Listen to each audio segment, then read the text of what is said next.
Is there an absolute truth? If yes, can it answer all our questioning?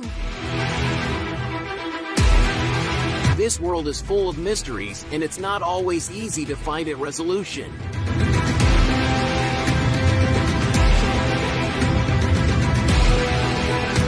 It's time to go through our interrogation barriers and face the unknown.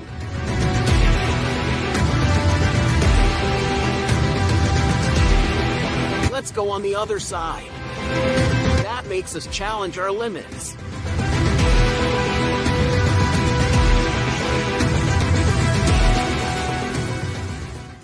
Bonjour tout le monde, bienvenue dans la zone sans limite.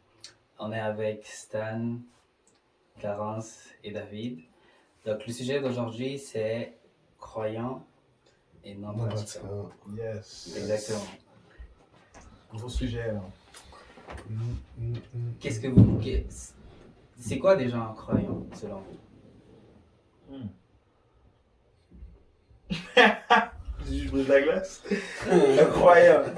Mais pour moi, croyant, c'est sûr c'est quelqu'un qui croit en Dieu, techniquement. C'est quelqu'un qui croit en Dieu, mais pour moi, croire, c'est pas juste croire à la surface. Tu crois en profondeur. Donc, exemple, nous, on est chrétiens.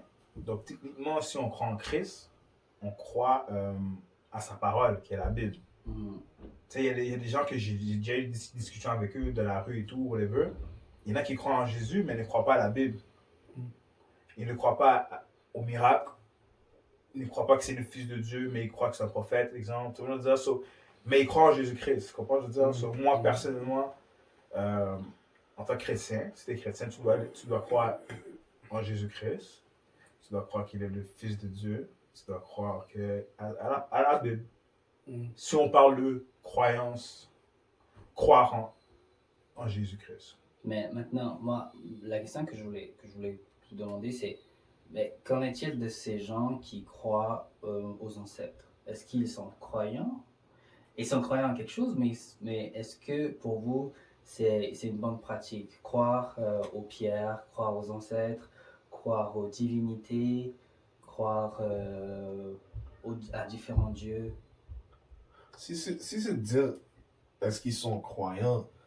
Oui, ils sont croyants, comme dans la bonne définition du mot croyant. Mais comme tu as dit, la nuance, c'est l'idée de pourquoi tu donnes de l'existence à une chose. Donc, tu crois, donc tu amènes à l'existence qu'est-ce qui n'est pas visible. Tu crois en les ancêtres. Les ancêtres ne sont pas visibles. Tu amènes à l'existence par ta foi cette croyance dans les ancêtres. Mais Dieu non plus n'est pas visible. Dieu non plus n'est pas visible. Tu amènes au concret le fait qu'il y a un Dieu visiblement, palpablement, qui existe. Maintenant, qu'est-ce qui détermine que ce que tu crois est réellement tangible? C'est vrai. Tu sais, les gens croient en des ancêtres. Ta foi va à qui? Parce que ces ancêtres-là, ils dorment. Moi, je n'ai jamais concrètement vu un ancêtre en action. Pour moi, clairement, l'ancêtre, il dort. Il dort, puis toi, tu es là à l'évoquer. Lui, il ne peut pas répondre.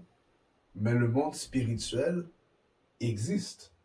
Et quand tu invoques une personne qui n'existe plus ou qui n'est plus, ben à ce moment-là, tu fais appel à des esprits, parce que you're knocking. Il faut que quelqu'un finisse par répondre, et c'est sûrement pas Dieu qui va répondre lorsque tu appelles ton ancêtre. Donc des fois, les gens ne savent pas, tout est dans l'ignorance en fait. Je pratique quelque chose, je ne sais pas la profondeur de ce que je fais. Je ne connais pas l'art ou l'équation mathématique derrière ce que je fais, mais clairement, il y a une action qui se pose dans ce qui n'est pas visible, en fait. Nous, les chrétiens, on a une vue plus profonde, qu'on n'est pas juste... On ne connaît pas juste les termes en surface. On est capable de voir qui se passe derrière le noir sur blanc, disons ça comme ça. Mais les gens qui ne sont pas croyants en Christ arrivent à vivre quand même correctement. Mais les gens qui ne sont pas croyants en général, en Christ, tout le monde croit en quelque chose. Typiquement. Tout le monde. Tout le monde croit en quelque chose. Mais c'est ça, est-ce qu'on va déjà commencer par se dire que à la base, c'est impossible de croire en rien? Moi, je crois pas en ça. Je trouve que c'est impossible que tu crois en rien. C'est impossible que tu crois en rien. Même si tu crois pas en Dieu, tu crois à l'évolution, tu crois au Big Bang. Tu vois, il y en a qui croient, je sais pas moi, à un autre Dieu, à des déesses. Tu vois, je veux dire, tout le monde croit à quelque chose. Mais l'autre chose aussi, pour appuyer ce que tu dis, c'est l'homme a horreur du vide. Tu vois, étant donné que l'homme a horreur du vide, du coup, une personne qui se dit athée, mais va quand même avoir une croyance en quelque chose parce qu'il veut combler un manque. D'une certaine manière, le spirituel a besoin d'exister dans la vie de chaque personne. Mais c'est maintenant le comment chaque personne le comble. Par quoi il le comble. En tant que chrétien, on le comble par la présence du Saint-Esprit, la présence de l'existence de Christ et tout. Et d'autres personnes vont matérialiser leur croyance dans les pierres, par exemple, ou dans des bocaux, ou dans des statues, des statuettes et tout. Donc, d'une certaine manière, on va toujours combler un vide créé par quelque chose. Ouais. Ça peut être aussi comment on appelle ça? Pas le désespoir, voyons.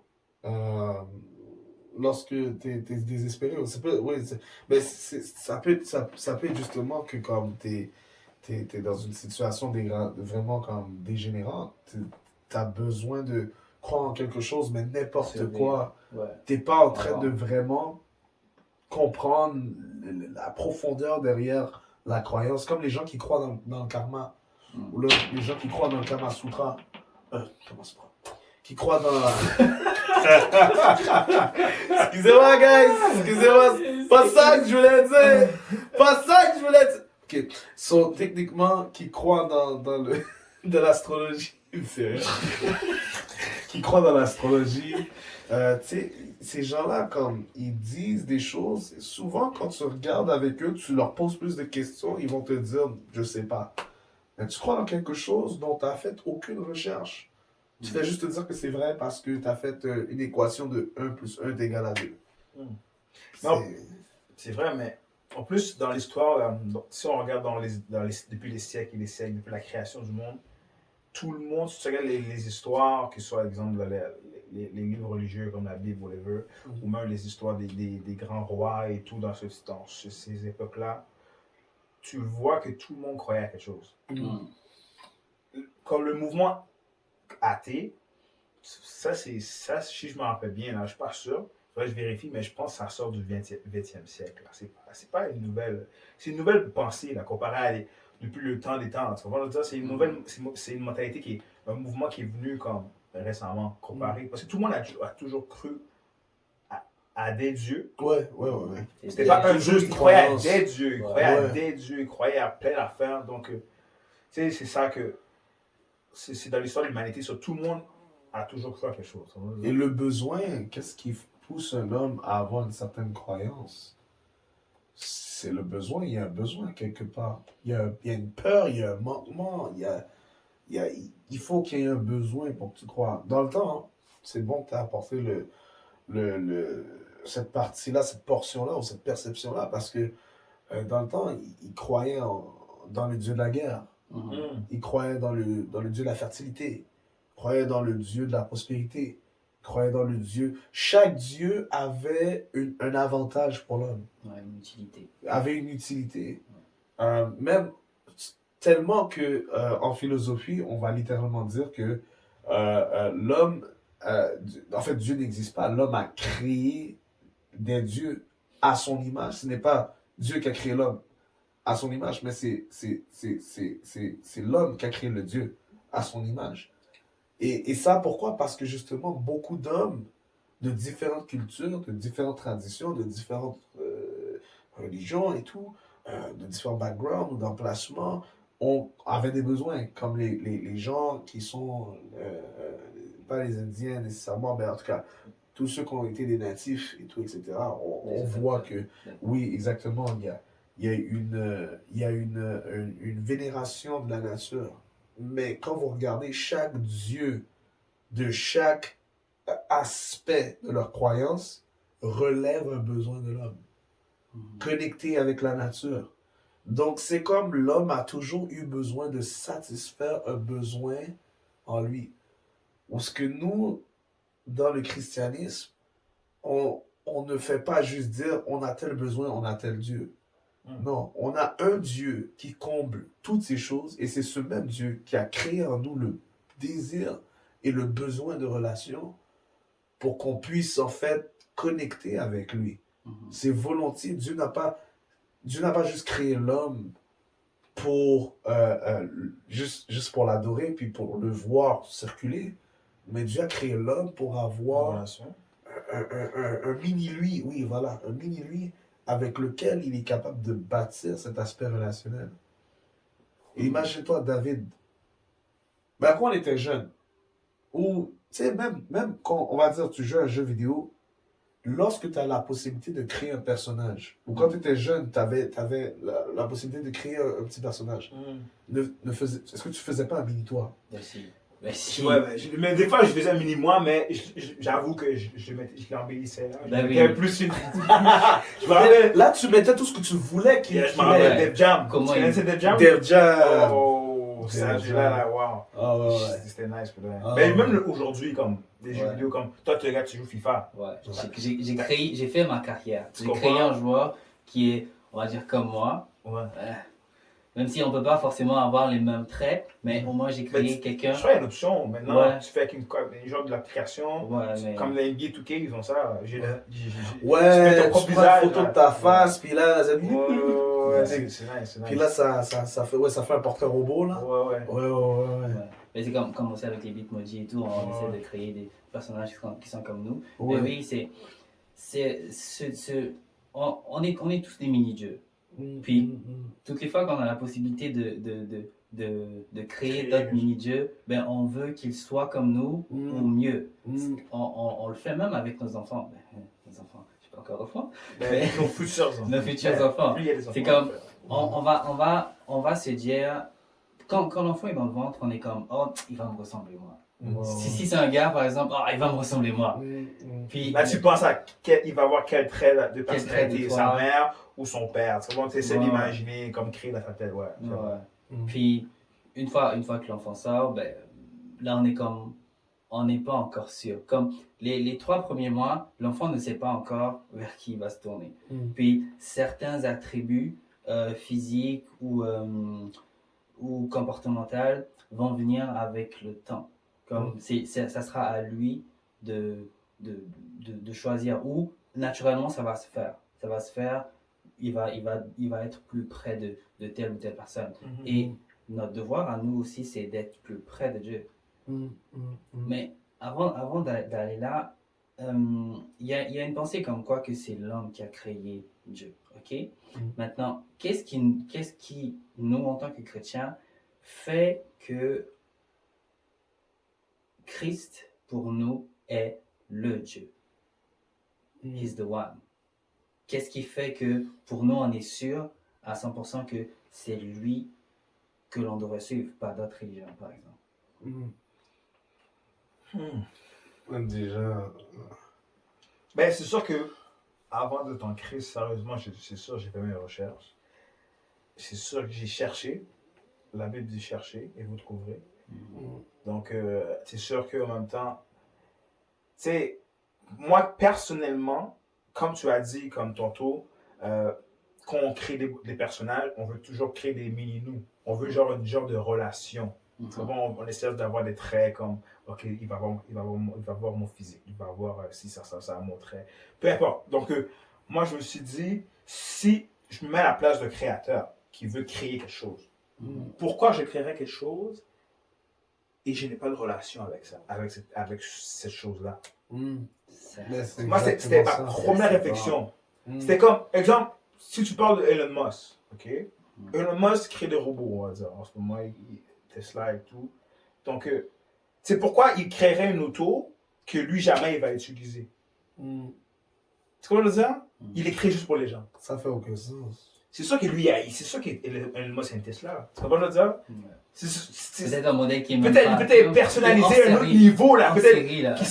qui est pas dans les magasins, rien. Mais c'est sûr que lui, il s'est dit, bon, je me vois qu'une voiture électrique, puis je la vois comme ça, et Tesla. Ou je me vois conduire avec la voiture de telle manière. Oh, je me vois aussi, tu sais quoi, quand je suis fatigué, mode autopilote. Tu comprends ce que je veux dire? Cela, il se bat déjà, il se met dans l'aspect de la Tesla. Souvent, peu importe, là, comme il y a plusieurs gens aussi qui ont créé des choses comme quand tu crées quelque chose, comme si demain j'ai créé un robot qui va faire le ménage chez moi. Ça, en plus, je crois que ça existe en plus. mais tu vois, mais Ouais, ça existe, ouais. pourquoi je voudrais pas que mon robot soit dans ma maison, qui fait le ménage, je le vois faire le ménage pendant que moi je suis dans la télé, devant la télévision. C'est pourquoi je voudrais pas avoir le robot de mes propres yeux près de moi. Tu vois, je veux dire, c'est pourquoi créer quelque chose que tu peux pas avoir accès, juste pour regarder, genre. Souvent, moi, je me mets un aspect de créateur.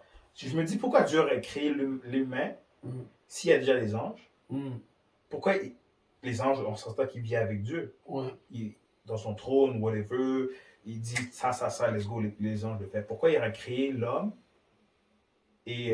mais cette partie-là, il est comme, tu sais quoi, j'ai pas de relation avec eux, je m'en fous d'eux. Je les regarde, ça me divert. C'est juste pour me divertir.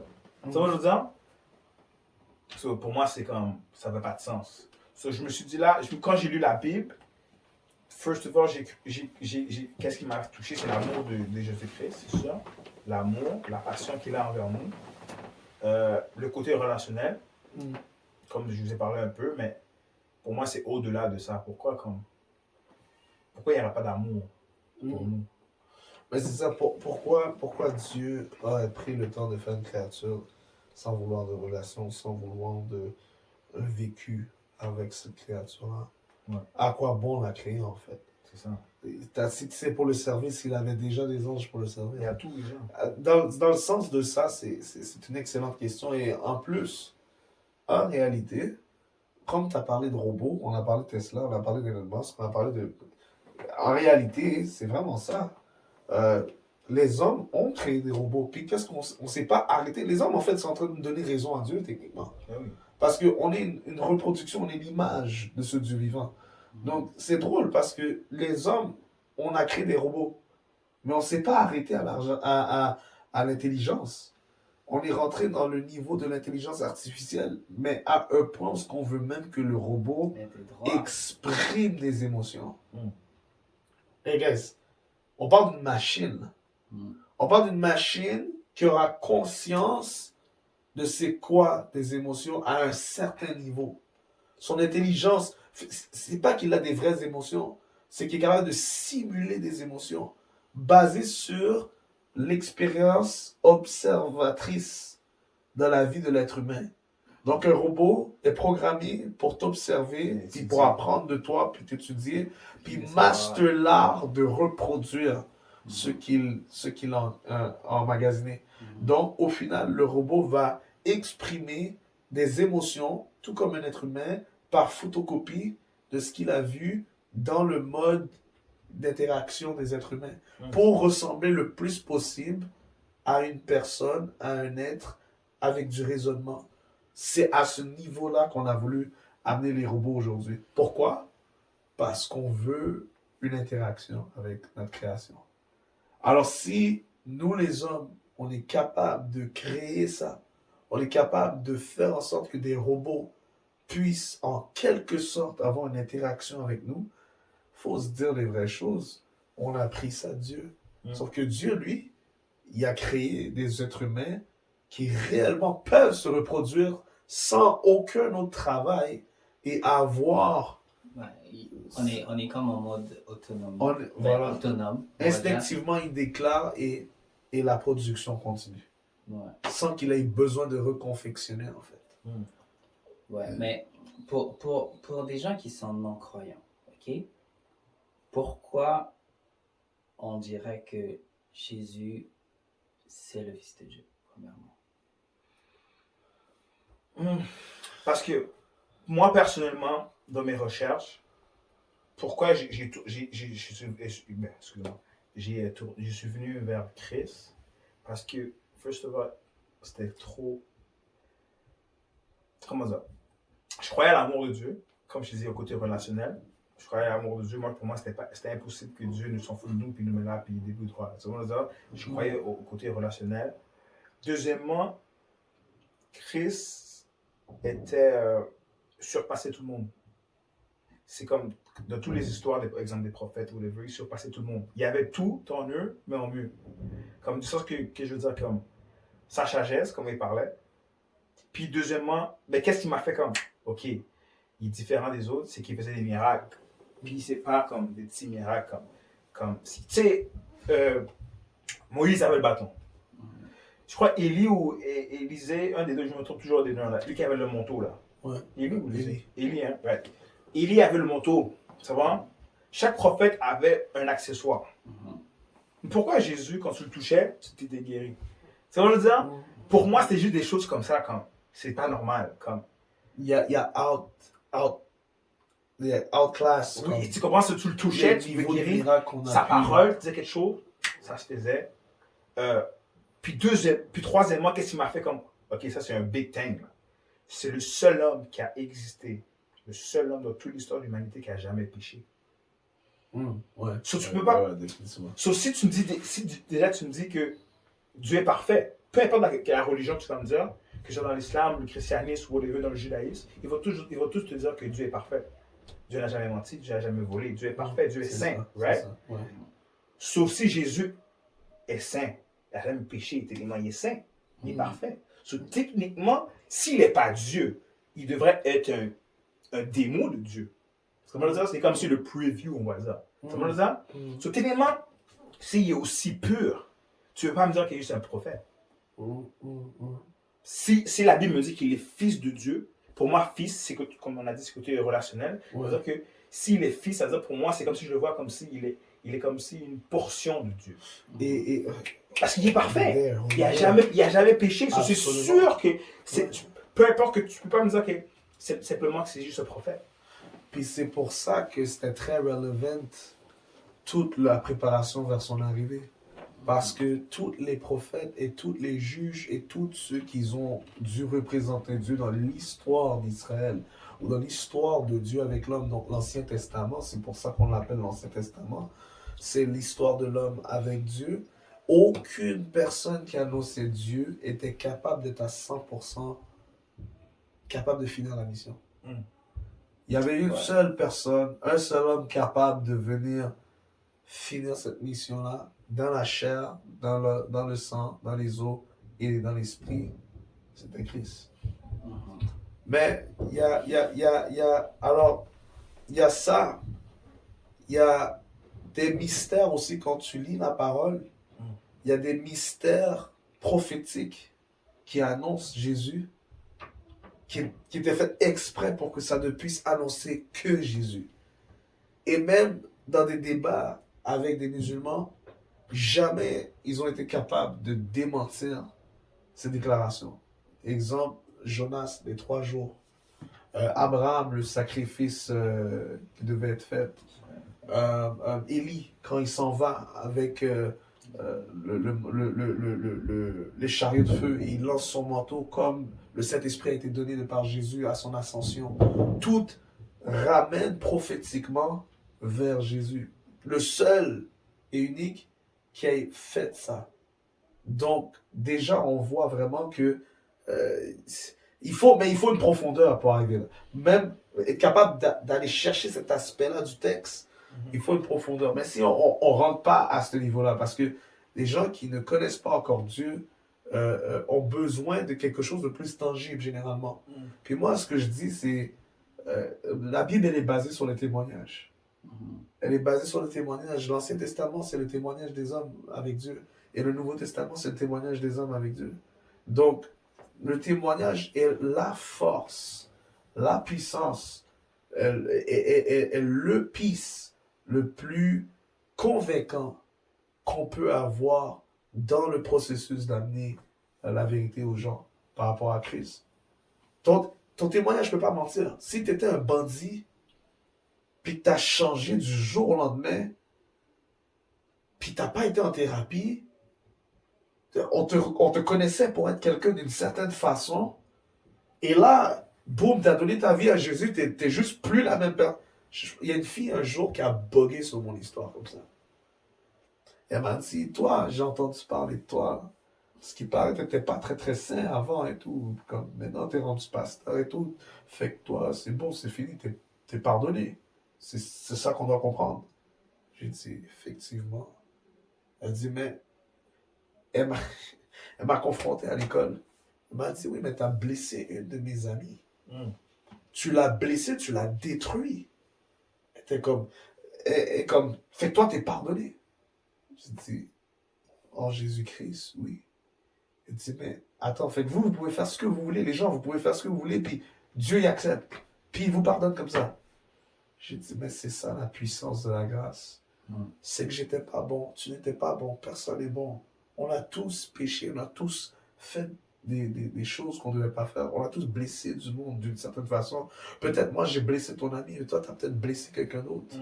Et on a tous fait des fois il y a des gens qui disent non, moi je suis une bonne personne, j'ai jamais péché. Oui, mais est-ce que ça t'est jamais arrivé même de regarder une telle personne croche? Et si c'est le cas, tu as péché. Tu as fait du mal. Même si les gens autour de toi n'ont pas vu. Mais ton cœur, il y a quelqu'un qui le voit. Et là, c'est là que j'expliquais à cette personne, oui, j'ai commis des erreurs que j'ai commises. J'étais frivole, je faisais toutes sortes de choses et j'étais dans la rébellion à fond, grave.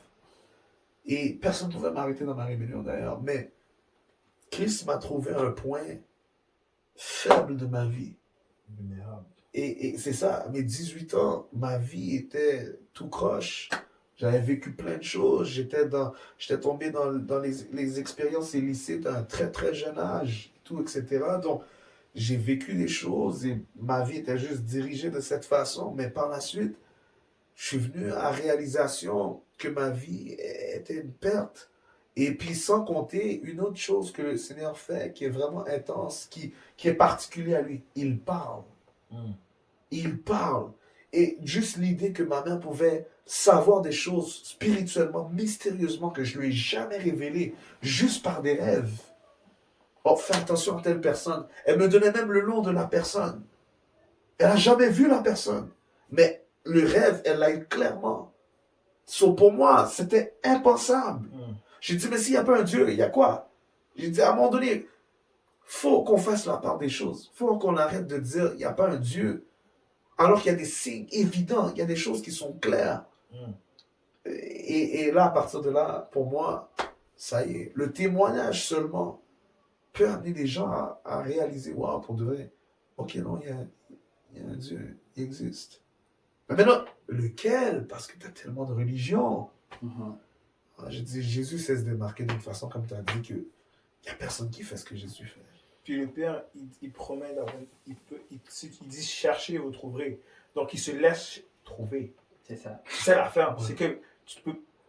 C'est au moment donné, j'étais comme, ok, si je cherche, je cherchais. Moi, je suis le gars comme c'est quand je veux quelque chose, tu comprends? Je cherchais. Mais tu comprends? Si tu te montres à moi, tu me parles, comme toi, tu as dit, ta mère te donnait des rêves, des choses que tu n'avais jamais dit à ta mère. Ah ouais, ta mère, comme, elle savait, c'était la fois, tu es comme, ok, mais c'est impossible, tu comprends? C'est impossible. Tu comprends? C'est moi, et moi aussi, j'ai eu un peu des histoires presque pareilles, mais c'est rêvé d'une manière où j'étais comme, c'est écrit dans sa parole. S'il m'a dit chercher, vous trouvez, je l'ai trouvé justement sur. Je ne peux pas le nier, même si d'ailleurs ça a dit, oh, la Bible est ci, la Bible est ça, oh, nanana. Puis, qu'est-ce qui m'a fait aussi comprendre que Jésus se surpassait de tout le monde, c'est que, si vous remarquez bien, puis même les gens à la maison, là, vous remarquez bien, Jésus, là, il n'est pas juste dans la bouche des chrétiens, il est dans la bouche des musulmans, il est dans la bouche, je crois que, je ne suis pas sûr, mais je ne sais pas où, mais j'ai lu un peu, il est dans l'histoire de, c'est des bouddhistes, la religion bouddhiste. Bouddhiste. Je sais que c'est J'ai bouddhiste. jamais entendu Jésus en lien avec le bouddhisme, mais. Il parle de Jésus. Je sais pas si c'est bouddhiste, mais en tout cas. Là, ils sont beaucoup axés sur les bonnes actions, puis la récréation. Faudrait que je La confirme, nature. mais je sais que. La nature. Parce que moi, je me lâche toujours avec le truc de ces trucs-là. Mais c'est pas juste l'islam et les chrétiens qui parlent de Jésus. Oh, oui, Jésus est exploré à différentes places. Mais chaque personne parle de Jésus, mais chaque personne a une définition différente. Différentes. Ouais. Mais dans ce cas, c'est comme, pourquoi ce Jésus revient tout le temps? Pourquoi c'était Pourquoi lui il revient tout le temps, mais pourquoi tout le monde a une définition avant et différente? après Tu Jésus-Christ? comprends ce que je veux dire? L'histoire de Ce l'humanité. Jésus-là est spécial. Si Ouais. tout le monde parle de lui, là, il est spécial. Ouais. Tu vois ce que je veux dire? So, pour moi, c'était juste ça, comme, j'ai fait des recherches sur lui. Il se surpasse. Moi, il y a deux passages personnellement qui m'ont convaincu. C'est voici les signes qui accompagneront ceux qui auront cru en mon nom. Ce passage, il est resté avec moi. Quand je donne mon témoignage, souvent, ces deux passages-là, je les donne tout le temps. Parce que les signes, moi, j'ai dit, Seigneur, si tu es vrai, je vais te donner une chance de prouver que tu n'es pas juste un personnage fictif. Parce que tu as dit, voici les signes qui accompagnent. C'est une promesse grave, là. Il met sa main au feu, là. Il dit, voici les signes qui accompagneront. Qui accompagneront? Ceux qui auront cru. Ça y est, là.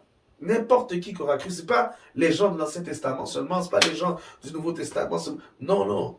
Tous les gens qui auront cru en son nom. Ces signes-là doivent être observés. Tu dois vivre l'expérience. Parce que Jésus est vrai. Si Jésus est vrai. Et le deuxième passage,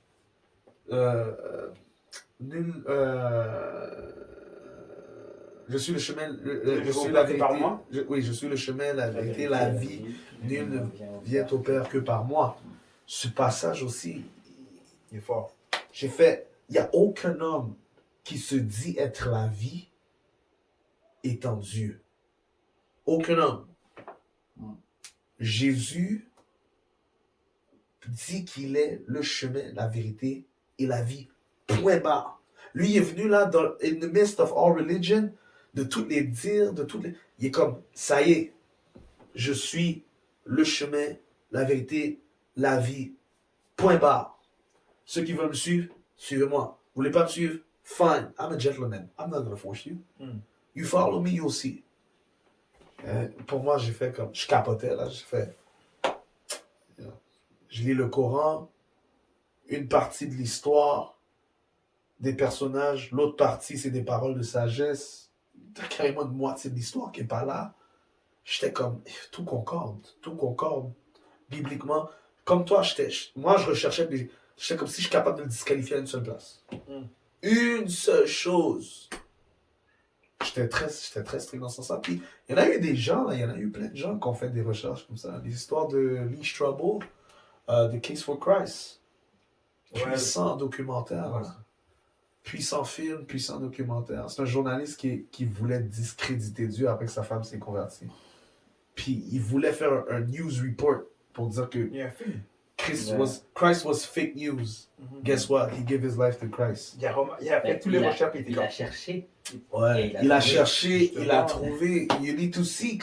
Puis, c'est ça que les gens ne comprennent pas. If you don't seek seriously, et si tu n'as pas vraiment cette passion, ce désir, Tu vas pas you won't find him. You won't find him. Because pourquoi il donnait des paraboles compliquées aux gens? C'est pas tout le monde qui a la capacité de Pas comprendre. tout le monde qui a la capacité de comprendre, mais Mais ceux en qui même temps, veulent c'est vraiment fait exprès. comprendre, Ouais. c'est exprès. Pour que tu donnes la soif de Ceux de qui ont savoir. vraiment de comprendre. soif, voilà. Puis c'est smart quand tu y penses. C'est là que tu vois qui est vraiment intéressé à toi puis qui ne l'est pas. Tu comprends? Mais maintenant, moi, ce que je vais vous demander, c'est il y a des gens qui se déterminent en tant que chrétiens et non pratiquants. Mais ça fait pas de sens. Ça. Mais pour le reste, ça fait pas de sens. Je ne juge pas les gens qui disent ça parce que j'ai dit ça auparavant aussi quand j'étais Je me suis dit ça aussi. Ouais, je disais à autre fois. On a tous, je pense, on a tous déjà dit ça. J'ai déjà dit. Mais quand j'y pense aujourd'hui, ça fait aucun sens. Ouais, il y a une incohérence quelque Ça part. fait aucun sens parce que Non, ça. Parce que quand tu crois, parce qu'il y a deux définitions de croire. Il y a la définition de croire de la société il y a des missions de croire selon la Bible. Et quand Jésus dit, c'est la personne qui croit en moi, etc., etc.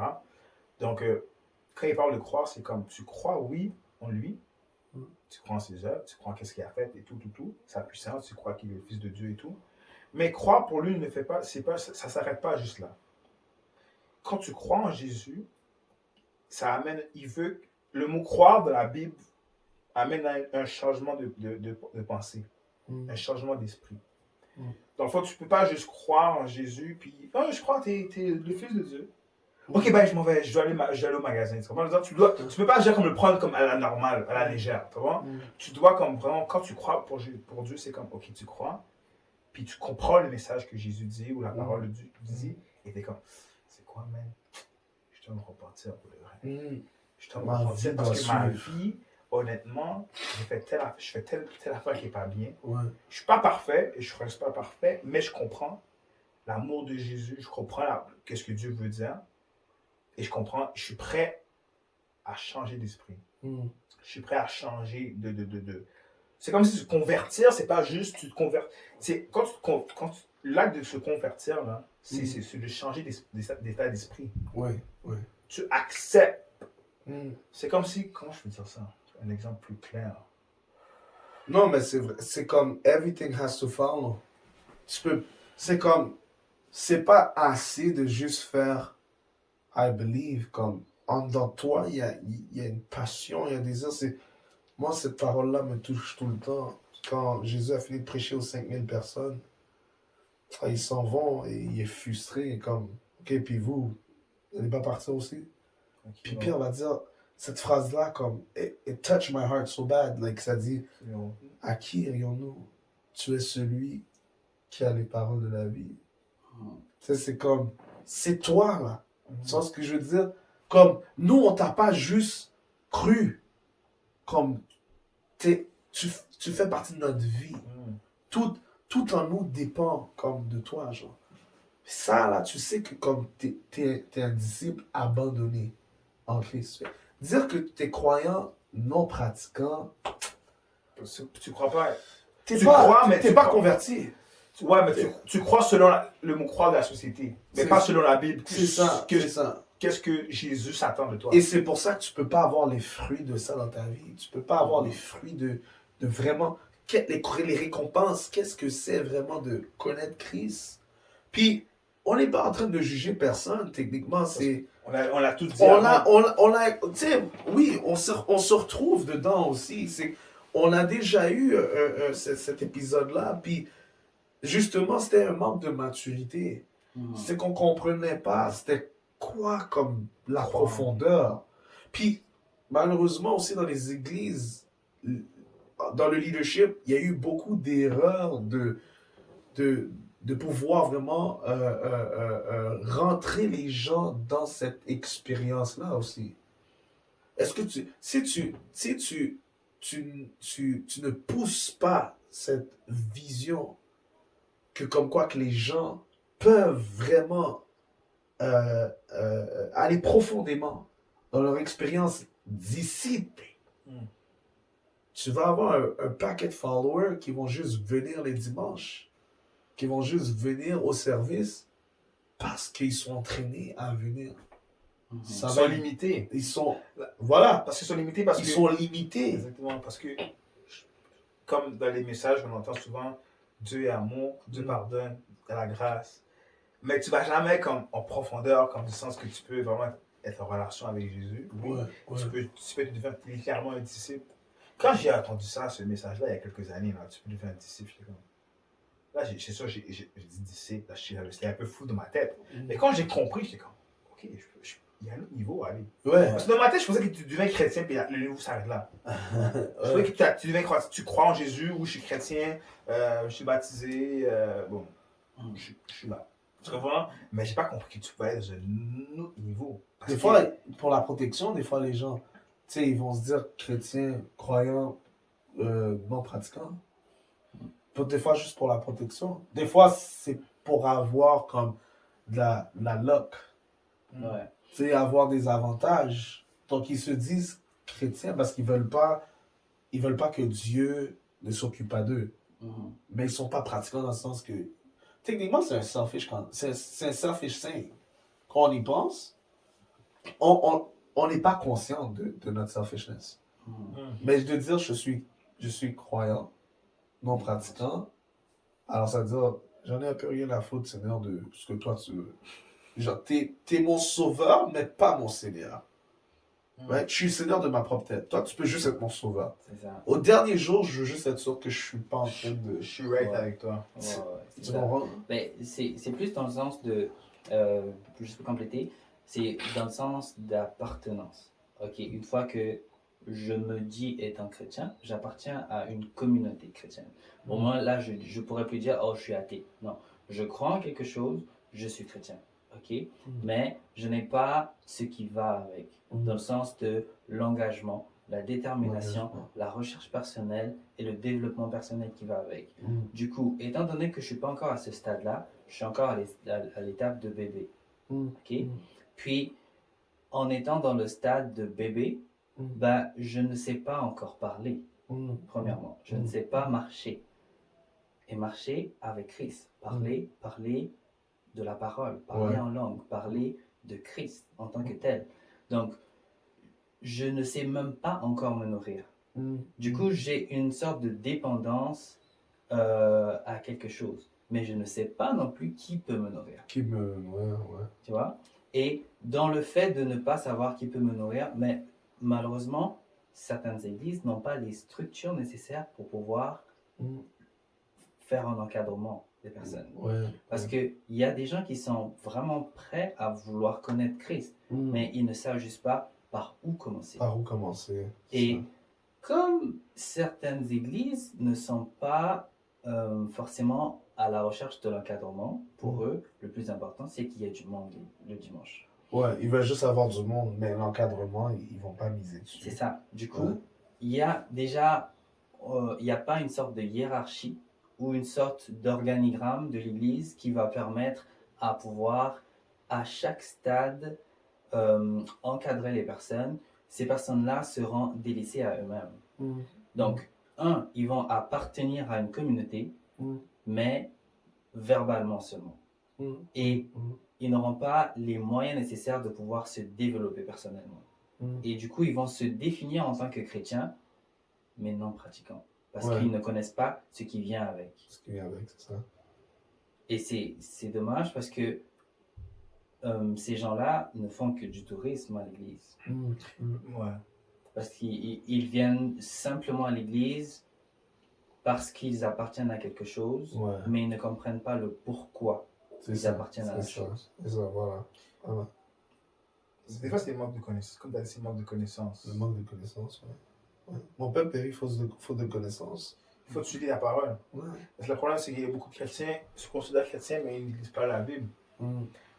Ils ne viennent que se nourrir à l'église le Tu comprends? dimanche.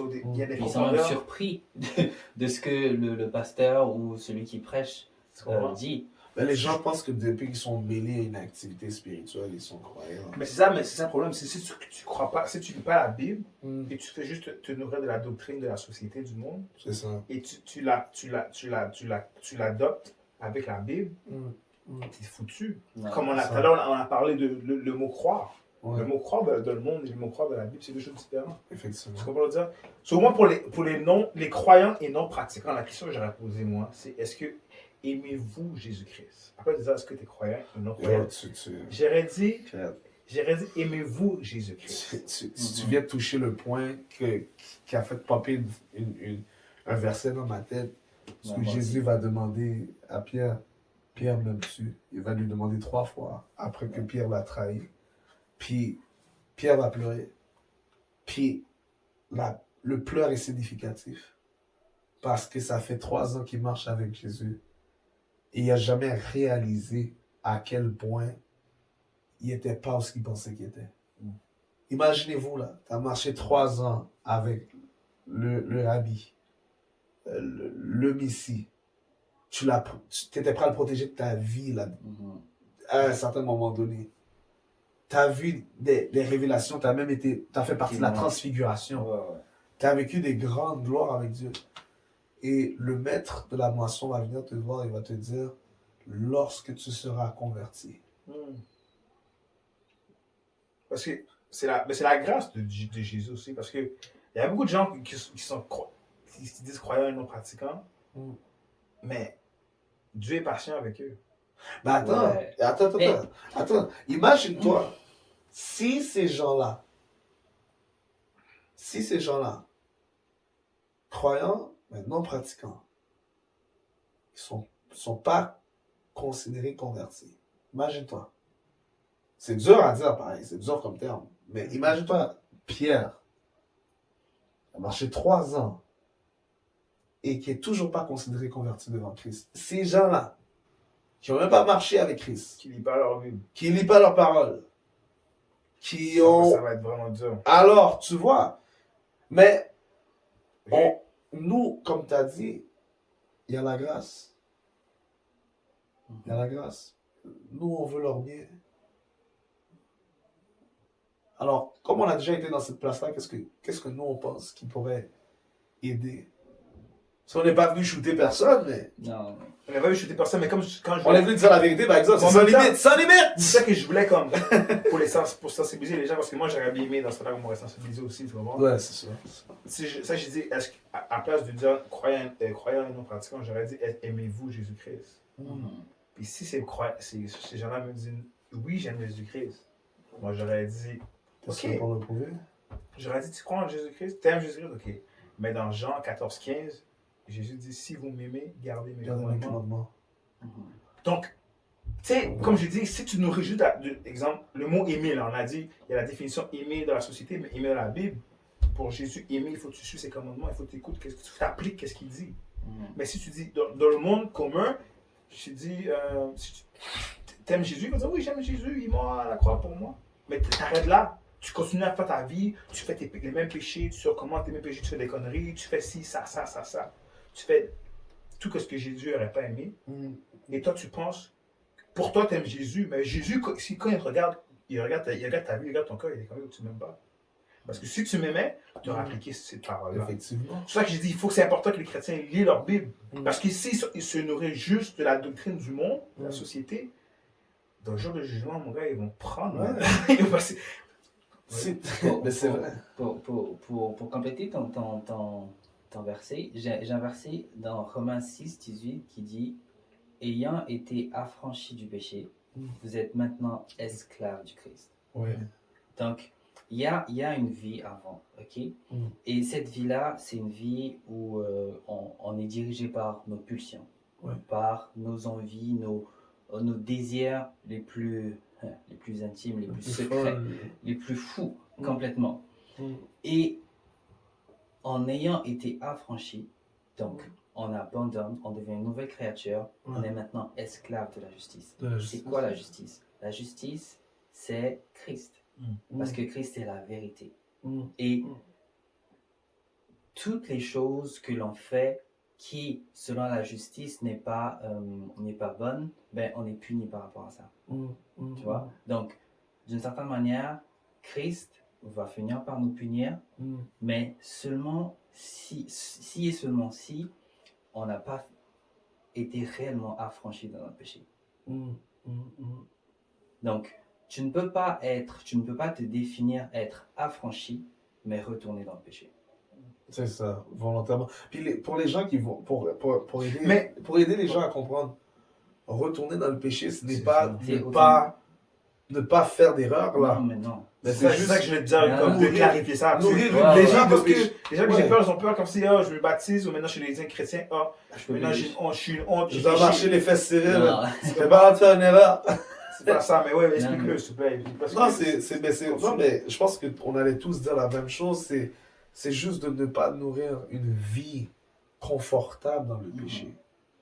C'est de ne pas volontairement se mettre dans des conditions qui montrent en tous les cas aucune crainte devant Dieu.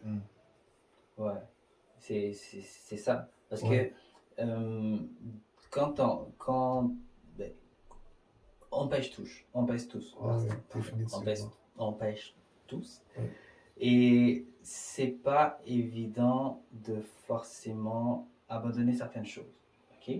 Certaines pratiques ne sont pas faciles à abandonner parce que on a vécu dans ça pendant longtemps, ce qui est compréhensible, mais on a aussi le pouvoir de dominer sur ça. De dominer, c'est ça. Mais c'est un processus, la vie chrétienne. Exactement. C'est pas une journée que tu changes. Non, c'est un travail qui se fait au quotidien, mais c'est pas toi qui le fais. C'est Saint-Esprit. C'est d'abord le Saint-Esprit qui le fait à l'intérieur de toi, puis c'est à toi maintenant d'extérioriser ce que lui t'a appris aux gens qui t'entourent. Comme on a tous eu un entourage fourni. À un certain moment dans notre vie, on a eu un entourage fourni, des bons comme des mauvais amis. Ouais. Et à un moment donné, quand on est passé de l'autre côté, on est devenu chrétien, on a dû faire une sélection. Parce que ces personnes-là devaient nous empêcher de réellement nous développer personnellement ou nous développer spirituellement.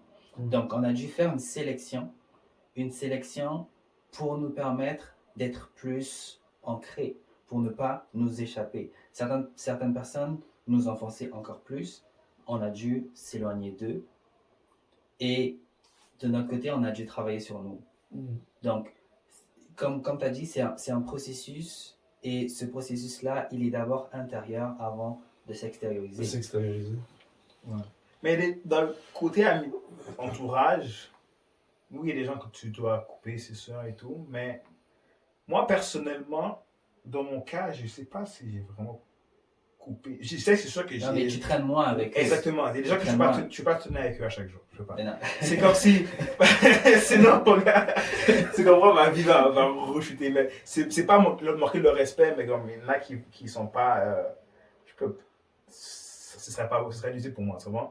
Mais qu'est-ce que j'ai vu que le Seigneur a fait avec moi quand j'étais dans le changement et tout là? Il m'a isolé beaucoup. Il m'a isolé beaucoup. J'étais isolé, man. J'étais isolé. J'ai jamais été comme ça dans ma vie. Je comprenais pas ce qui se passait, mais maintenant, j'ai comme, ok, Dieu travaillait. Mais bref, il y a des gens qui j'étais isolé parce que si j'étais avec eux à chaque jour, Dieu te prend souvent un moment de repos. Puis là, Dieu travaille. Puis à un moment donné, comme, cette année, t'es où? Cette année, t'es ici, t'es où? Mais comme je suis dans un monde, c'est comme si je suis pas triste, mais moi, je suis triste. Je suis comme toujours isolé. Je suis chez nous, whatever. Mais j'ai compris pourquoi Dieu travaille avec moi. Il me rendait plus fort. Il me travaille en moi. Comme le Saint-Esprit t'a dit, il travaille en moi. Puis à un moment donné, quand j'étais assez fort, et là, je pouvais comme aller les voir. Leur faire face. Parce que là, j'étais fort. Là, j'étais préparé. Exactement. Là, j'étais comme, s'ils veulent m'orienter dans un mauvais chemin, je suis assez fort pour dire non. C'est comme moi, avant, j'ai déjà dit mon témoignage. Tu sais,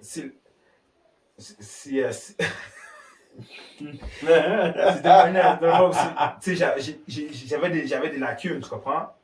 Si, exemple, après 2 semaines, je serais allé voir ces amis-là, peut-être je serais pas là aujourd'hui. Tu comprends? Tu serais pas marié. Je serais pas marié, tu vois? C'est ça, ça. Mais c'est un processus. Ça ne change pas de coup. Mais tu vois, justement, c'est ça. Alors, comment, quand on marche avec Christ, on donne notre vie à Christ, on ne connaît pas le Saint-Esprit comme ça. C'est un apprentissage, on développe cette relation, et le Saint-Esprit nous remplit. Et justement, comme tu as dit, on garde les commandements de Christ. C'est quand on veut vraiment, on commence à devenir plus profond avec Dieu. On bâtit une relation avec l'Esprit de Dieu et on comprend qu'il est un compagnon de notre vie. Et là, on comprend son travail transformateur à l'intérieur de nous. Nos désirs changent, nos pensées changent. Et là, c'est là que le verset de l'apôtre Paul, dans Galates 5, verset 16, va venir s'impliquer, disant « Marchez selon l'Esprit et vous n'accomplirez pas les désirs de la chair. » Il n'y a aucun moyen de dominer la chair que de marcher dans l'Esprit. Et marcher dans l'Esprit, c'est comme tu as dit, au début qu'on vient de découvrir Christ, c'est graduel. On ne connaît pas ce monde. On ne sait pas le monde spirituel et comment et tout. C'est en marchant avec Christ, puis c'est en développant nos connaissances avec Christ. Comme, oh là là, ok, il y avait tout ça, il y a des démons, il y a des ci, il y a des ça. ok, comme les esprits mauvais peuvent comme parler puis essayer de m'influencer. Et on pense pas à tout ça quand on est dans le monde là. On pense que c'est des maladies mentales. Tu comprends? On pense qu'on vit notre vie, on est maître de notre vie, on se croit vraiment là qu'on est dans le monde. On pense que personne fait des décisions pour nous, c'est nous qui faisons des décisions, sachant pas qu'une bonne partie de notre influence, c'est inspiré de Satan, puis qu'on le sait juste même pas. Tu sais, fait que c'est quand tu arrives en crise que tu réalises beaucoup de choses.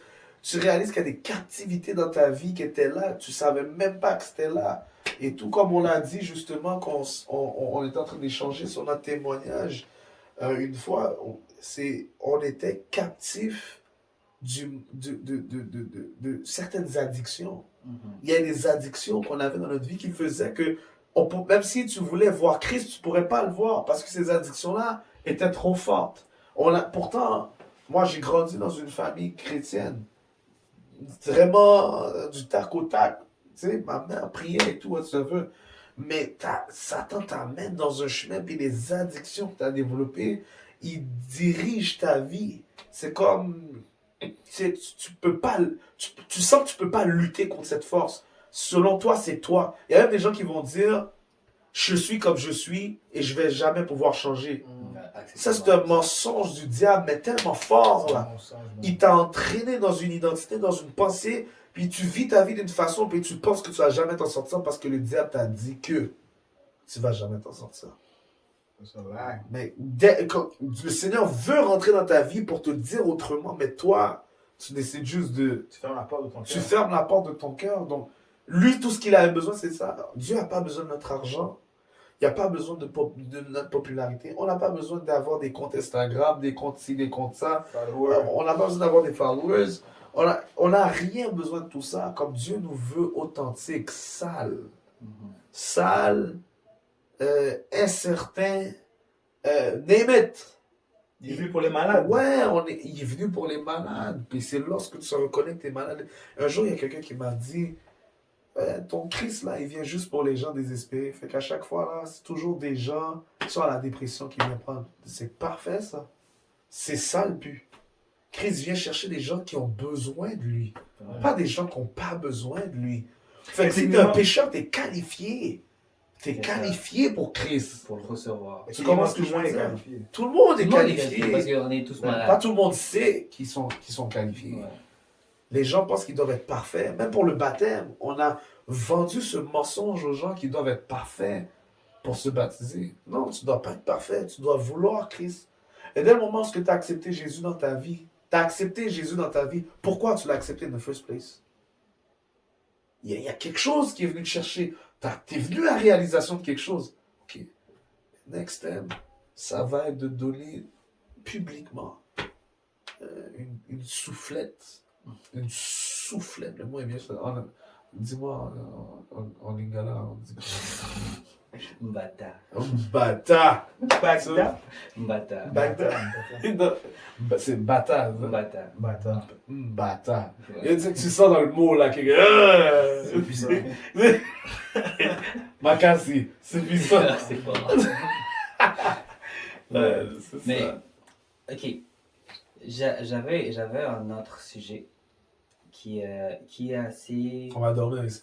Les gars, on va dormir. Qui est assez intéressant. Je vais parler de moi personnellement. J'ai grandi dans une famille qui est 100% chrétienne. Ok? Et j'ai grandi dans un environnement où... pas comme imposé d'aller à l'église, mais c'était dimanche et il fallait aller à l'église. Ok? Puis, à un certain âge, j'ai pris la décision de ne pas aller à l'église. Ok? À quel âge? T'es un rebelle, toi. Dis-nous à quel âge? À 15 ans. 15 ans? 15, 16 ans. 15 ans. Est-ce que j'avais me permettre à 15 ans? J'avais le droit de... je crois que 15 ans aussi, je pouvais. Ouais, 15 ans. C'est chaud, c'est chaud. À 15 ans, j'ai quand même... j'étais un peu plus libre, dans le sens où on me demandait, est-ce que tu viens à l'église avec nous? Oh. Vu qu'on te demande tes VIP, c'est bon. Tu comprends? J'ai juste fait oh! Tu payes les billes maintenant. Ouais, on me demandait. Tu mets Internet dans l'heure, tu Moi, mets quelque chose. demander, j'aurais aimé qu'on me demande plus jeune. Non, mais faut dire aussi que Ouais, tirer mon oreille. j'ai grandi dans une secte. Et grandir dans une secte, d'une certaine manière, j'ai connu la parole très très jeune. Très très jeune. Du coup, je pouvais te parler de la Bible à 15 ans très fluidement. Comme ça. Et à un certain moment, je ne sentais pas le besoin d'aller à l'église parce que... Pour toi, tu avais trop de connaissances. Pour toi? Ouais. Je me disais, écoute, probablement ce que je vais entendre aujourd'hui, je l'ai déjà entendu, ou je le sais déjà. Ça sera comme une répétition. Du coup, je préfère lire ma Bible à la maison. Ok. Puis, c'est devenu comme ça. Tu disais pour de vrai? Ouais. Ok, t'es Ouais. sérieux. Moi, j'étais pas capable de lire la Bible. Moi, j'étais pas capable. Moi, chaque fois que j'ouvrais la Bible, je m'endormais. Mais vas-y, continue. Ouais. Puis, j'étais quand même capable de lire la Bible parce que, d'une certaine manière, même si tu n'es pas allé à l'église, mais le soir, on avait des moments de prière. Et c'était à toi de ramener la parole. Parce qu'on avait chacun nos jours. Mon père, ma mère, ma soeur et tout. On avait chacun nos jours. Donc, et ça tombait toujours, les jours où je partais pas à l'église, ça tombait toujours le jour où c'est moi qui devais ramener la parole. Comme si. Vous êtes comme, ouais. Tu pries, mais non. Ouais. Donc, d'une certaine manière, j'étais toujours proche de la parole, mais j'étais pas forcément proche de l'environnement. Ok? Et c'est resté comme ça pendant un bon moment. Puis quand j'avais envie d'aller à l'église, j'y allais. Comme toutes les fois que j'allais à l'église, c'était parce que je ressentais le besoin. Jamais, à mes 15 ans et plus, jamais juste comme ça parce que c'est dimanche, je vais aller à l'église et puis j'y vais. Non, c'était parce que je ressentais le besoin. Aujourd'hui, il faut que j'aille à l'église et j'y allais. Maintenant, la question c'est, est-ce que vous aurez été comme mes parents dans ce sens-là de « Oh, mais c'est pas grave, je peux laisser mon enfant à la maison le dimanche » ou c'est impératif pour vous que tout le monde aille à l'église? Alors, nous étant parents ou nous plus jeunes? Vous plus jeunes d'abord, vous plus jeunes, comment ça a été pour vous? Okay. Puis, en tant que parent, comment vous voyez la chose? Ben, je pense que vous avez compris là. C'est des bâtons pour ça. C'est ça que je veux moi, je parle à l'église. Dans quelle maison? Je paye pas de bill. Comme tu as dit, tu es VIP. Si tu payes une facture dans la maison Hydro-Québec, quelque chose, et tout, sinon. Non, il n'y a pas de négociation. C'est la dictature. Oh, la dictature. C'est pire que du Valier, là. Moi, ça passe pas. Les affaires de je vais pas à l'église. Ouais. Et puis, tu sais, on a tous connu les puis je connais. Ça veut dire qu'arriver à l'église, je dois me tenir tranquille parce que sinon, on va me gérer.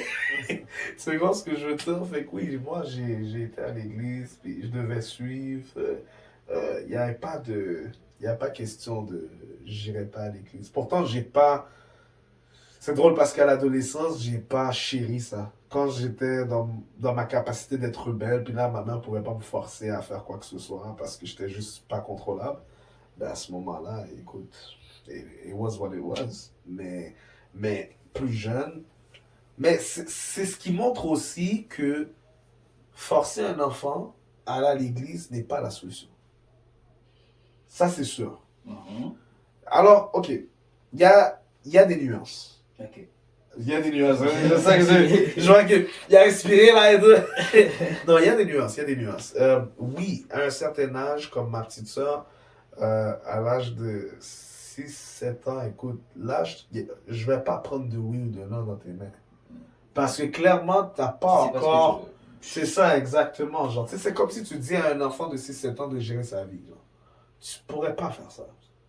Il y a plein de décisions que l'enfant ne sera pas en mesure de prendre. Puis là, je parle même pas seulement d'Église, je parle vraiment de manière générale. Tu peux pas laisser un enfant de 6-7 ans décider ce qu'il veut pour sa vie. C'est comme si tu disais à un enfant de 8 ans, choisis qu'est-ce que tu veux pour déjeuner. C'est ça. Tu vas prendre des gâteaux. Tu vas prendre des gâteaux, ouais, des bonbons, prendre des chips. Tu vas prendre des chips. Ouais. La journée, c'est tout ce que je vais manger. Ouais. Fais ce que tu veux, mange ce que tu veux. Non, tu peux pas. Fait pour moi, c'est dans cette même logique-là que je laisserai pas un enfant de cet âge-là décider s'il va à l'église ou pas. C'est vrai que je vais pas utiliser les méthodes Je vais pas utiliser les méthodologies ou les armements carrément, je pourrais dire, de la famille haïtienne. Mais par Moi, contre... je serais pas contre, man. Non, mais nous, on est des vétérans de guerre, là. Comme ça. La jeunesse aujourd'hui, c'est des petits softs, là. Comme si... Nous, on l'a vécu, là. Tu C'est vois, ça, c'est- là, on est en 1900, là. On a vécu. On On a a- beaucoup vécu. On là. l'a trop vécu, ouais. Fait que c'est ça. Fait que dans le fond, c'est vraiment ça. Je laisserai pas un enfant de cet âge-là décider. Et c'est sûr que... En fait, même si je ne le laisse pas décider, ce que j'ai toujours raconté à ma soeur, puisque je dirais à n'importe quel enfant à cet âge-là, c'est je veux que tu viennes à l'église. Puis l'idée, c'est je te laisserai pas faire ce que tu veux. Par contre, je veux que tu comprennes. Quand tu vas à l'église, c'est pas juste dans un lieu que tu te rends, puis que tout le monde fait des choses. Puis, tu sais, je vais lui expliquer un peu l'ambiance. Pourquoi ça se passe comme ça se passe. Qu'est-ce qui fait que dans ma vie, j'ai Dieu? Pourquoi la relation, elle est personnelle? Et très jeune, je disais à ma soeur, tu peux me suivre à l'église, mais ta relation avec Dieu doit toujours être dans le même focus, dans la même optique, c'est personnel. Plus tard, si tu arrêtes d'aller à l'église, c'est toi. Parce que c'est personnel. Je ne pourrais pas te dicter sur comment vivre ta vie. Par contre, une chose est sûre, c'est que pendant le temps où tu es trop jeune pour décider, je te fais comprendre pourquoi que c'est important pour toi d'être dans cet environnement-là.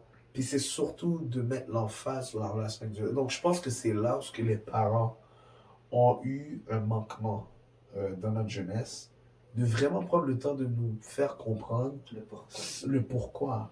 Tu vas à l'église, oui, tu vas à l'église. Il y a des gens qui chantent, pourquoi ils chantent?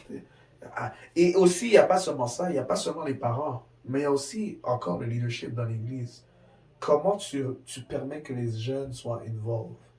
Est-ce que c'est toujours parce que tu vois, dans beaucoup d'églises que j'ai grandi dans ma jeunesse, puis que j'ai vu beaucoup d'églises en fonction, là que j'ai été dans toutes ces églises-là, je veux dire tout simplement, les églises étaient très fortes pour avoir des conférences ensemble ou des trucs comme ça et tout, ça fait que tu vois des jeunes d'autres églises. Mais le fonctionnement était toujours le même, que les enfants ont des activités d'enfants, Ouais. puis c'est cute, on les fait chanter à Noël, ou on les fait réciter des versets, puis on a fini avec eux.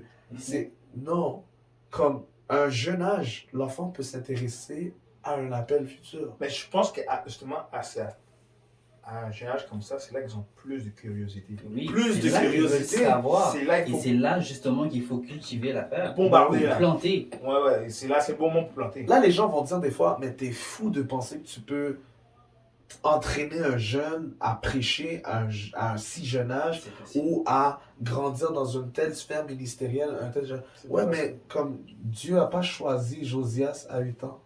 C'est- Et c'était pas le seul. Bon, il y en a un Ça, que j'ai c'est lu, vrai. j'ai oublié c'était quoi son nom, mais il y en a un qui était même à 7 ans d'âge. Mhm. Et imagine-toi que Dieu a pris des gens très jeunes pour le ministère. Nous, aujourd'hui, on ne met pas le focus là-dessus. Fait que les jeunes sont juste bons à chanter quand il y a des périodes de Noël. Ils sont juste là pour être cute. Sont juste là pour être cute. On leur a apprend. un club jeunesse. Voilà, ils ont ouais, club jeunesse, écodime, école du dimanche et tout. Et puis, voilà, on les rend cute pour que l'église montre qu'ils font un travail avec la jeunesse. Non, moi, j'ai été dans une mosquée. Les musulmans n'y est pas. Ça, là, pour de vrai, Ces écouteurs, je parlais de mon expérience. Je suis rentré dans une mosquée. Oui, voilà. Les jeunes sont devant des ordinateurs, avec des écouteurs dans leurs oreilles, et ils apprennent les sourates, ils apprennent le Coran, pas par cœur, mais Ben ouais. carrément par cœur. Ouais. C'est ses C'est- chansons. c'est- Carrément C'est- par cœur. Oui, c'est- puis ils la chantent et c'est tout. etc. musique. Puis on niaise pas avec ça. Il y a une discipline. C'est On forme des soldats, là. une initiation. Voilà, c'est une initiation. So, tu sais, ils sont pas en train de rendre. Je sais pas, ils sont pas en train de donner un petit décor cute aux enfants et tout. Maintenant, le problème, c'est qu'ils ont pas cet esprit. Donc, même si l'enfant est drillé comme ça, Ben, il va être plus drillé à être stubborn, ouais. mais pas nécessairement à avoir une révélation de l'esprit. Tandis que si nous, on encadrait les jeunes autant à la maison que dans l'église, à comprendre qu'ils ont un rôle, que le Seigneur les appelle, qu'on peut les entraîner à différents niveaux. Oui, là, je pense qu'on aura un impact beaucoup plus sérieux. So, et là, je pense que beaucoup de gens commenceraient à comprendre un peu plus leur besoin d'être à l'église. Plus jeune. Plus jeunes. Moi, est-ce que ma mère me forçait? Pense à tous les épisodes de Bâton. Épisode 1, épisode 2, pas Bâton pour ça. épisode 3, épisode Moi, c'est les bâtons, c'était à l'école, c'était pas pour l'église. à l'église, t'es un petit C bien habillé. À l'école, là. À l'école. Les profs disent, votre enfant, je le mets n'importe où dans la classe. Il trouve un ami, puis il placote. Tout le temps. Là. Ma mère, mes parents, mon gars. Bref, ça, c'est notre histoire pour le jour. L'église, pour de vrai, est-ce que ma mère, mais c'est sûr qu'elle voulait que j'aille à l'église avec elle. Personnellement, quand j'étais jeune, l'église était intéressante pour moi. Ah oui? Parce que, la raison pourquoi, parce qu'il y avait... Ça, c'est après. Non, mais ça, après. J'avais son petit regard, il J'aimais bien à cause que les enfants étaient encadrés. Il y avait un groupe jeunesse. Je me rappelle au début, il y a la louange et tout, mais après la louange, les enfants, on descendait. Les adolescents descendaient aussi. On avait toute une genre de classe. Puis ça, c'est comme.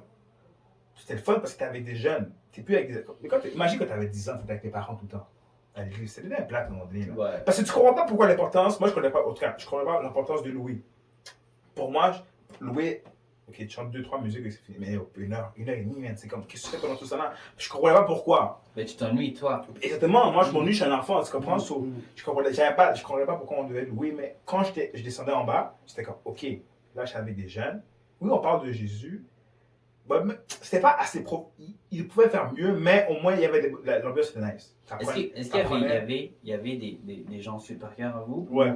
Comme des adultes ouais, qui des vous adultes. enseignaient? Ouais. Ou c'était des adultes, mais je trouve que là, ils de qu'est-ce que je me rappelle? Je ne vais pas trop critiquer, mais c'était pas tout le temps.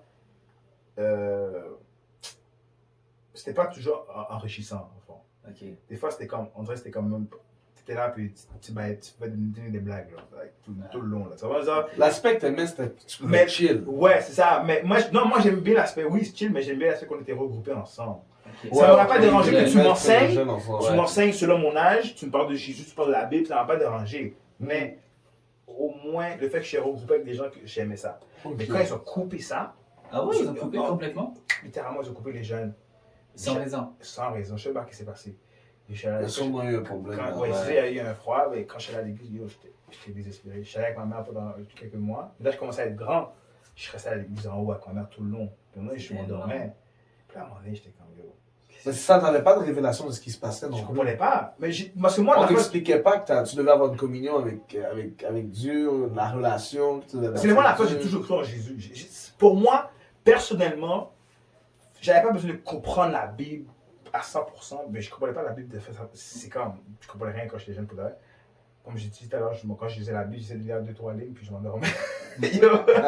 Mais l'affaire, c'est que j'ai toujours cru en Jésus.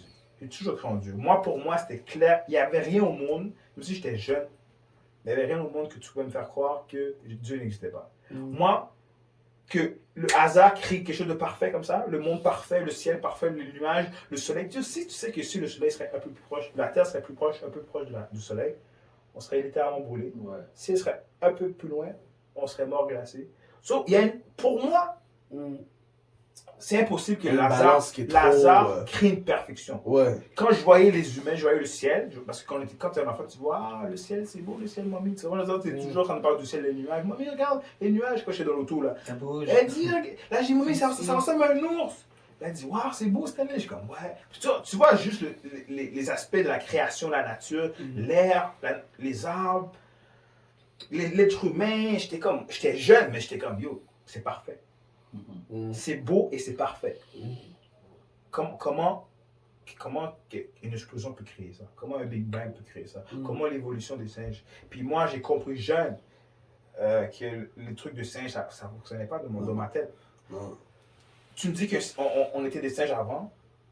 Mais moi, quand je regarde des singes depuis les dernières années, j'ai pas vu de singe évoluer, non? Ils disent que l'évolution n'est pas rendue à ce niveau-là pour qu'on puisse le voir visiblement. J'ai pas vu de singe, moi. J'ai vu des singes mourir devant moi, là. J'ai vu des épisodes de singes, là. J'ai jamais vu qu'ils sont... T'as jamais vu deux Jamais singes vu amener un bébé? jamais vu. là. C'est moi, j'ai jamais vu... c'est comment commencer à, développer, là. C'est comme... Que d'un jour à l'autre, le gorille, il veut porter une cravate. Tu comprends? J'ai jamais vu Tu ça. avoir une mallette. Comme... So, pour moi, c'était déjà une logique. Mais je comprenais pas la Bible. Mais j'ai toujours cru en Dieu. Mais après, c'est que ma mère me forçait pas à un moment donné. Je sais pas que c'est arrivé, mais je pleurais, j'allais plus à l'église. Qu'est-ce qu'il y a? Je suis parti au travail. C'est ça qui m'a tué, parce que je suis parti travailler. Tu partais travailler? Parce que ma mère, j'ai resté, ma mère était monoparentale, ok? So, à un moment donné, quand tu sais, ton enfant a 16, 17 ans, puis quand tu comprends, t'as une petite fille encore, qui est bébé, presque bébé, t'es jeune. Ouais. Tu sais, elle a une maison, mon grand frère était rendu indépendant. Ce serait comme, ce serait bien que Stanley commence à être un peu indépendant, pour que ça me donne la. Un peu plus. Tu peux me permettre de respirer. Ma mère faisait tout son possible de m'encourager vers le travail. Moi, je ne voulais rien savoir, mais elle a commencé à faire les pas pour moi. Bon, finalement, j'ai une entrevue. L'entrevue me dit, mon boss, l'entrevue me dit, c'est ça l'horaire. L'horaire, c'est 2 jours, minimum 2 soirs la semaine, et samedi, dimanche obligatoire. Puis moi, j'étais comme, samedi, dimanche obligatoire. Mais là, je suis en train de passer le dimanche, c'est l'église. Puis là, je suis en train de. Habitude. Oui, mais même là, j'étais comme. Parce qu'au fond de moi, j'ai réalisé que j'aimais l'église. Parce que j'aimais Dieu. Pour moi, c'était la seule façon que je de connaître Dieu. J'étais encore jeune, vraiment spirituellement. Donc, j'étais comme. Mais je pensais vite, j'ai des flashbacks. Ma mère veut que je travaille. Ma mère a besoin d'aide financièrement. Elle veut que je prenne soin de moi, whatever. Tu vois? Donc, j'ai accepté sur le coup. Ça m'a. Pendant quelques années, je n'allais plus à l'église. Je suis déconnecté là, à l'église. Déconnecté. Je pense que c'est là qu'on a tous eu ce moment où on disait on était chrétien, mais pas. Exactement. C'est là, justement, c'est là que j'ai dit j'étais croyant et non pratiquant. Ouais. C'est vraiment là parce que j'allais plus à l'église. Puis, combien de fois je priais par année? Parce qu'on fait sur les doigts, là. C'est comment je dis ça? Par année en plus, là. Je faisais. Par exemple, tu vivais comme jour après jour, semaine après semaine, mois après mois. Tu survivais. Puis il n'y avait pas de conversation. Hello God, what's up? Ouais, c'est ça. Mais grâce à Dieu, Dieu a mis des amis. J'ai 2 bonnes amies à moi jusqu'à aujourd'hui aussi. Après quelques années, ils m'ont dit Stanley, man, t'abuses. Tu vas pas à l'église. Parce qu'ils m'ont connu à l'église. J'étais à l'église. Puis là, c'est la manière que Dieu utilisait pour me ramener. Il utilisait mes amis. Mais pour revenir au sujet, est-ce que je forcerais mon enfant à aller à l'église comme toi, à un jeune âge, 7, 8 ans, 12 ans, on va dire jusqu'à 14 ans, on va dire. Je te pousse à la l'église. Je suis ton père, on s'habille, tu t'habilles, tu vas prendre ta douche, habille-toi, on va aller. Je ne vais pas en train de crier crack. Puis j'ai noué à. Mais c'est pas juste ça. Si tu ne veux pas aller à l'église, je vais commencer à dialoguer avec mon enfant. Pourquoi tu ne veux pas aller à l'église? Yes, aussi, oui. Ça, c'est important. Je pense que dans nos communautés, puis nos parents nous forçaient à l'église, mais nos parents n'aimaient pas discuter avec nous. C'est comme, ferme ta bouche, je t'ai dit faire ça, viens. On n'a pas le côté comme relationnel. Puis, comme on a dit, les enfants, quand ils sont jeunes, c'est là qu'il faut semer parce qu'ils sont curieux. Tu manques une bonne opportunité. Ça peut être une bonne opportunité de bien d'essayer de. Ouais, c'est vraiment ça. Moi, je vais éduquer mon enfant. Je m'assois, je parle avec lui. Pourquoi tu veux pas à l'église? Ok, tu crois pas en Dieu? Fine. Tu crois en quoi? Papy, moi, je crois à l'évolution. Ok. Tu crois à l'évolution? Ok, on va voir la discussion. Ok, je vais te prouver dans l'évolution qu'il y a un Dieu. Je vais te prouver. Je vais te prouver que la Bible est vraie. Tu crois à la science? Ok, je vais te prouver que la science prouve que la Bible est vraie. Je vais te prouver que la science dit que Jésus-Christ a existé. Je vais montrer toutes les preuves que la science, aujourd'hui, on a tellement de preuves que la Bible est vraie, puis Jésus est vrai, whatever. Je vais aller dans ton terrain, juste pour te faire comprendre que mon terrain est vrai. Ton terrain, tu crois à la science, mais c'est la science qui étudie mon Dieu. Il étudie les traces de mon Dieu. Tu comprends le dire? Parce que Dieu fait et la science copie. Et étudie, genre. Tu comprends le dire? Je vais dialoguer avec mon enfant. Oui. À partir du moment que je ne pourrai plus le forcer littéralement parce qu'il grandit et tout, mais je vais avoir des dialogues. Puis l'église, techniquement, je trouve que l'église commence à aller à la maison. Ce ne devrait pas juste. Parce que techniquement, je trouve que les gens, ben, surtout dans ma communauté, c'est viens à l'église.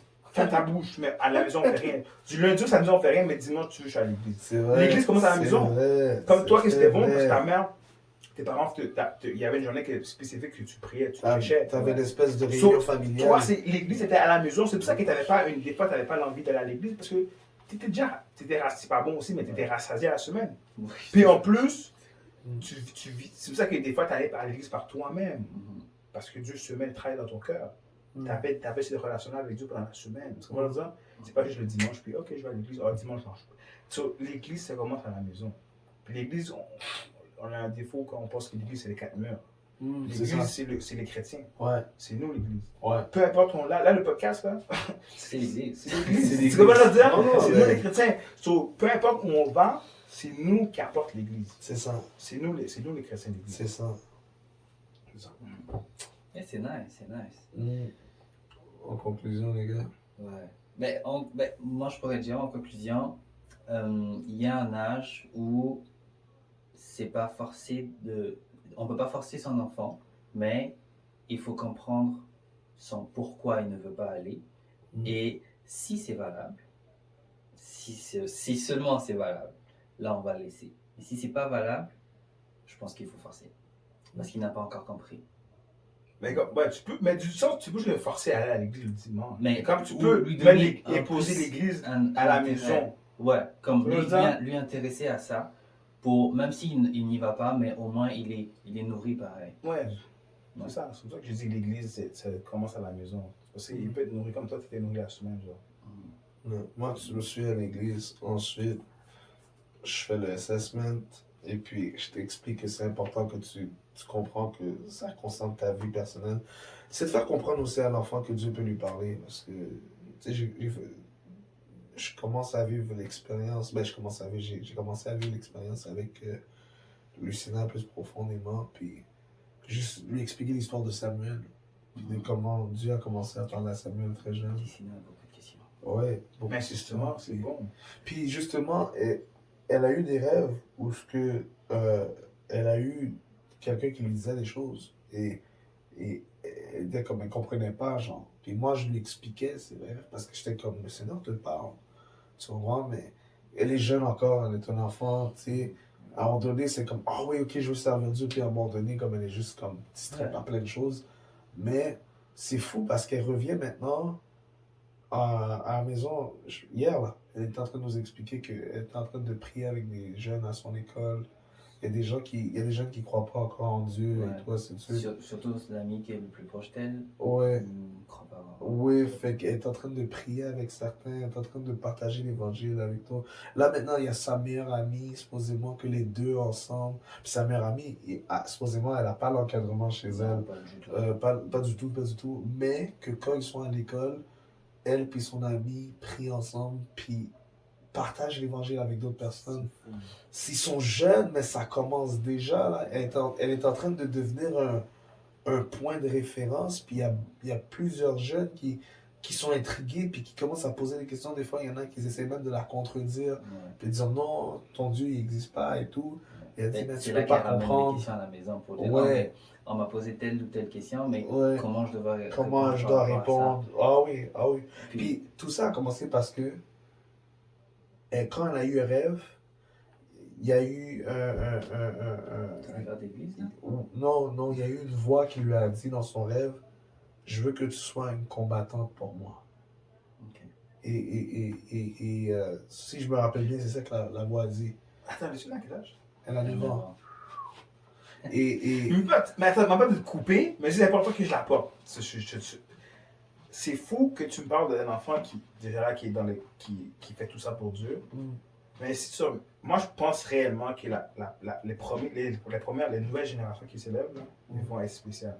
Ah ouais. Parce que si tu regardes comment l'ennemi travaille, là, avec l'agenda de Transgender, des tweets, des ci et ça, là, l'ennemi attaque les ennemis, leur émission, les séries, même à l'école, l'éducation. À chaque fois que l'ennemi fait quelque chose de grand à travers la jeunesse, Parce qu'il y a quelque chose de grand qui va sortir de ça. Ouais. Il essaie de détruire le plus d'enfants possible. Ouais. Moi, je pense que nous, on commence le mouvement. Ouais. Beaucoup de jeunes en crise qui commencent à venir. Avant, Ouais. c'était plus nos parents et tout. Mais moi, de plus en plus, je vois à travers le monde, là, beaucoup de jeunes qui sont chrétiens, puis qui apportent l'évangile là, Ouais. dans les plateformes et tout. Mais je pense que nos enfants, Ça va être terrible. ça va être fou. Et ouais. eux, ils auront vraiment une réalité différente de la nôtre. Ouais. Parce que ce que les autres parents ne font pas, ben, nos enfants vont devoir combattre cette nouvelle réalité-là. Ouais. Et leur travail sera encore plus grand Ouais. que le nôtre. Ouais. Et c'est à nous, C'est ça que justement, je les dis. préparer très Ouais. jeunes. Il faut les intéresser. Puis très jeune, ben, elle avait 8 ans à ce Ouais. moment-là. Puis je lui disais, tu dois être disposé pour que le Seigneur te parle. Puis je lui disais, ça va paraître fou à ton âge, mais le Seigneur va te parler. Il va te parler et tranquillement, il va t'aider à reconnaître et tout, etc. Des fois, elle venait avec des rêves et tout, etc. Puis là, elle m'explique qu'est-ce qui se passe à l'école. Puis là, elle partage Jésus avec tout le monde à l'école. Puis tout, etc. Elle a pris. Il y a même un jeune qui lui disait sa condition de vie à la maison et tout. Puis que ses parents ont besoin d'aide. Puis tout. Puis elle était comme, pourquoi tu pries pas? Dieu peut t'aider. Dieu m'a aidé dans ma situation. Puis là, comme elle, vous connaissez son histoire. Fait que juste elle, d'où elle sort, puis d'avoir ce speech-là, puis d'être capable d'amener ça à quelqu'un d'autre, un jeune garçon et tout, de son même âge, elle est seulement en 3e année. Si ça continue comme ça, puis là, dernièrement, là, son dada, c'est « je veux chanter à l'église ». Je veux chanter à l'église, je veux faire ci, je veux faire ça, je veux prêcher. Et donc, je suis comme, ok, mais attends, on va aller étape par étape. Ouais. Mais est-ce que tu peux dire à un enfant comme ça, non, assis-toi, t'es un enfant, tu sais pas ce que tu fais. Tu vas tuer son feu. Très jeune. Puis là, c'est son feu. elle va être le genre de personne qui ne voudra pas aller à l'église.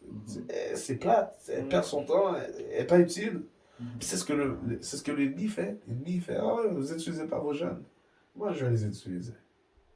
Tu sais, de plus en plus jeunes, on voit tellement de gens dans le monde maintenant qui font de la musique séculaire très intense et tout. Puis, il y a un point que je voulais ramener avant de terminer, c'est que